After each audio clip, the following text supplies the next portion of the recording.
కార్తీక్ అయితే దీపని చాలా సీరియస్ అవుతూ ఉంటాడు దీపపై. ఎందుకు అని ఏమైంది కార్తీక్ బాబు అని అంటే, ఎవరిని పిలిచావు అనేది అడుగుతూ ఉంటాడు. మనకి కావాల్సిన వాళ్ళని పిలిచాను అని దీప అనేసరికి, మనకు కావాల్సిన వాళ్ళంటే ఎవరు దీప అని చెప్పేతో అంటూ ఉంటాడు కార్తీక్. ఆ మాటలకి దీప అయితే, ఏమైంది కార్తీక్ బాబు, ఎవరిని పిలిచాను, మన మంచి కోరుకునే వాళ్ళనే కదా పిలిచాను అని అంటే, స్వప్న వాళ్ళ అమ్మ మన మంచి కోరుకున్న వ్యక్తి అని అడుగుతూ ఉంటాడు కార్తీక్. ఏంటి కార్తీక్ బాబు, మీకు ఆవిడకి ఎటువంటి గొడవ లేదు కదా, ఆవిడొస్తే మీకేమైంది అనేది అంటూ ఉంటుంది.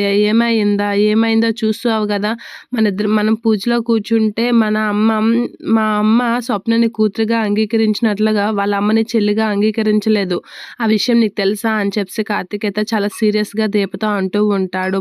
ఆవిడకి నచ్చినట్లుగా మా నాన్నని పెళ్లి చేసుకొని ఆవిడ వేరేగా ఉంది, కానీ ఇప్పుడు మా అమ్మ పరిస్థితి ఏంటి, మా అమ్మ సౌభాగ్యాన్ని తీసుకుని వాళ్ళ ఇంట్లో ఉంచుకుంది, ఇప్పుడు మా అమ్మేంచి అందరి దగ్గర చిన్నబోతుంది అనేది అంటూ ఉంటాడు. ఇప్పుడు ఆవిడ ఇక్కడికి రావడంతో ఆవిడ మా అమ్మ సవతిలా లేదు, మా అమ్మే ఆవిడకి సవతిలా ఉంది అని చెప్పి అంటూ ఉంటాడు. నువ్వు చేసిన పనికి మా అమ్మ ఎంత బాధపడుతుందో తెలుసా దీప, మా అమ్మని నేను ఎలాగో సంతోష పెట్టలేకపోతున్నాను, కానీ నువ్వెందుకు మా అమ్మని బాధ పెడుతున్నావు అని గట్టిగా అడుగుతూ ఉంటాడు కార్తీక్ దీపని.